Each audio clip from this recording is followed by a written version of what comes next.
It was a gracious invitation, and I was happy to accept.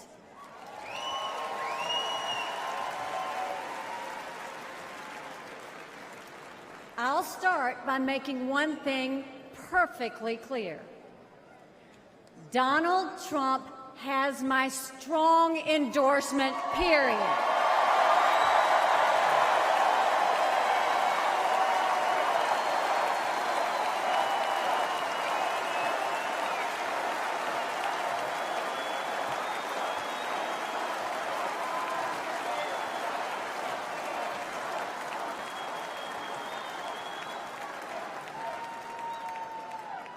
Our country is at a critical moment. We have a choice to make. For more than a year, I said a vote for Joe Biden is a vote for President Kamala Harris. After seeing the debate, everyone knows it's true. If we have 4 more years of Biden or a single day of Harris, our country will be badly worse off. For the sake of our nation, we have to go with Donald Trump.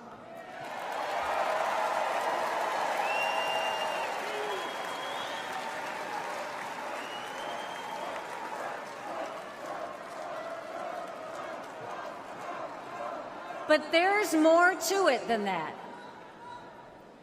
We should acknowledge that there are some Americans who don't agree with Donald Trump 100% of the time.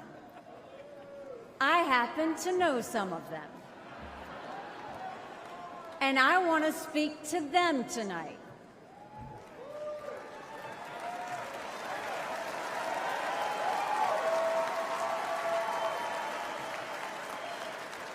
My message to them is simple. You don't have to agree with Trump 100% of the time to vote for him.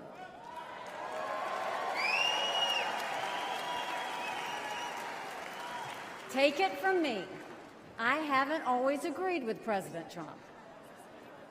But we agree more often than we disagree.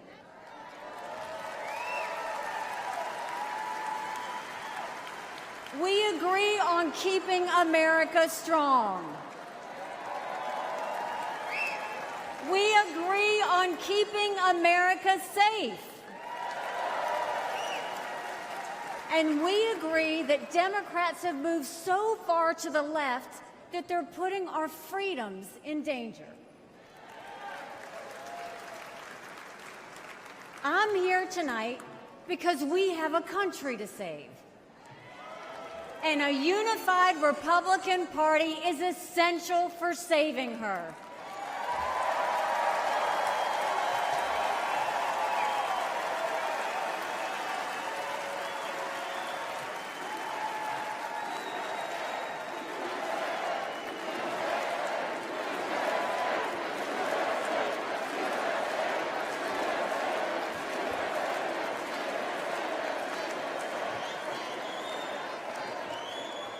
For those who have some doubts about President Trump, I want to tell you a few things about the Commander-in-Chief I know and worked with.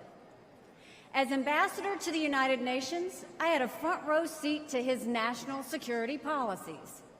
We sure could use those again.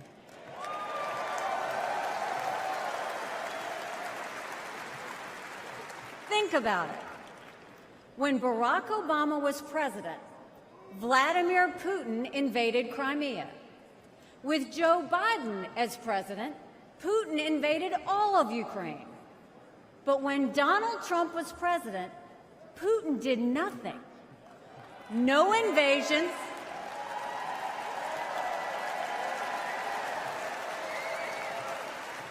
No invasions, no wars.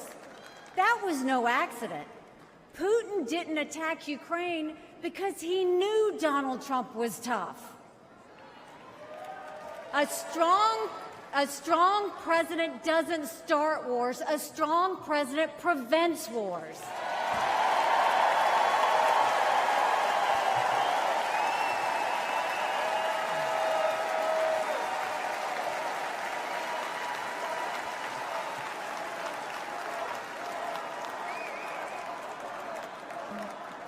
Then look at the Middle East. Every problem in that part of the world can be laid at the feet of Iran. The dictators who chant death to America are the bankrollers and weapons suppliers for Hamas and Hezbollah. They're behind the barbaric massacres and the hostage-taking. Once again, compare Trump and Biden. Trump got us out of the insane Iran nuclear deal.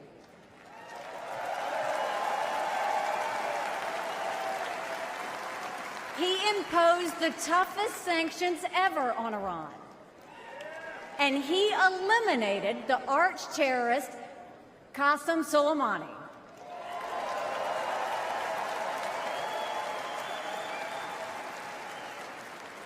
Iran was too weak to start any wars. They knew Trump meant business, and they were afraid. And then there's Joe Biden. He lifted the sanctions. He begged them to get back into the nuclear deal. He surrendered in Afghanistan. He sent every possible sign of weakness. Even now, while Hamas is still holding Americans hostage, Biden is pressuring Israel instead of the terrorists.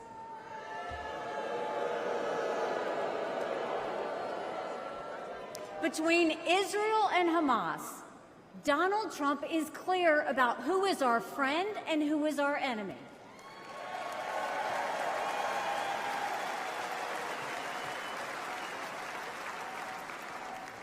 Then look at the border. It's the single biggest threat Americans face. Under Joe Biden, migrants are coming into our country by the thousands every day. We have no idea who they are, where they end up, or what they plan to do. And let me remind you, Kamala had one job, and that was to fix the border. Now imagine her in charge of the entire country.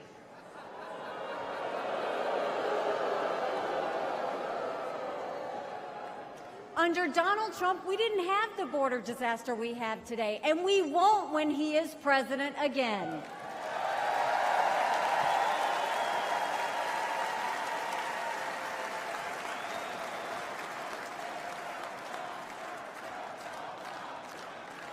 I was proud to serve America in President Trump's cabinet, and I'll tell you something you won't hear from the critics. He appreciated advice and input. Americans were well served by his presidency, even if they didn't agree with him on all things. Now, to my fellow Republicans, we must not only be a unified party, we must also expand our party.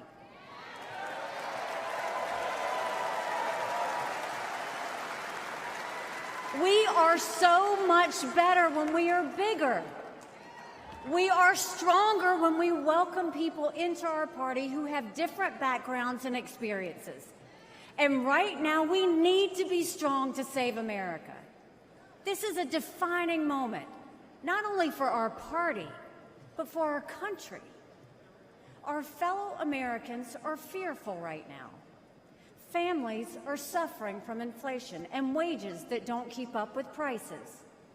Young people are being indoctrinated to think our country is racist and evil. The Jewish community is facing an obscene rise in anti-Semitism. Too many minorities are trapped in communities devastated by crime. Our foreign enemies win when they see Americans hate each other.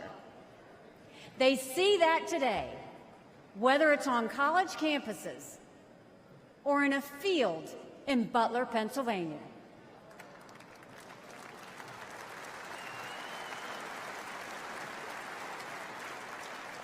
But we can conquer those fears with strength and unity. No president can fix all of our problems alone. We have to do this together. America has an amazing ability to self-correct. In this moment, we have a chance to put aside our differences and focus on what unites us and strengthens our country.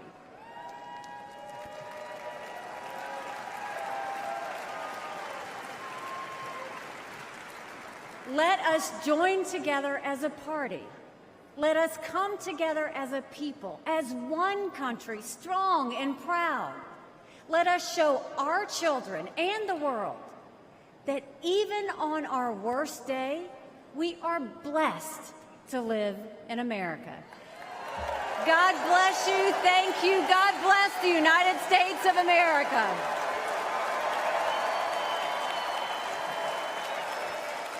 And now, ladies and gentlemen, please welcome the Governor of Florida, Ron DeSantis.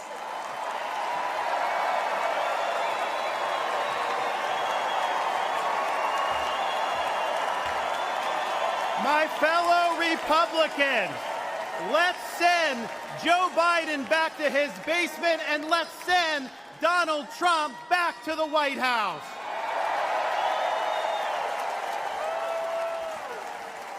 Life was more affordable when Donald Trump was president. Our border was safer under the Trump administration.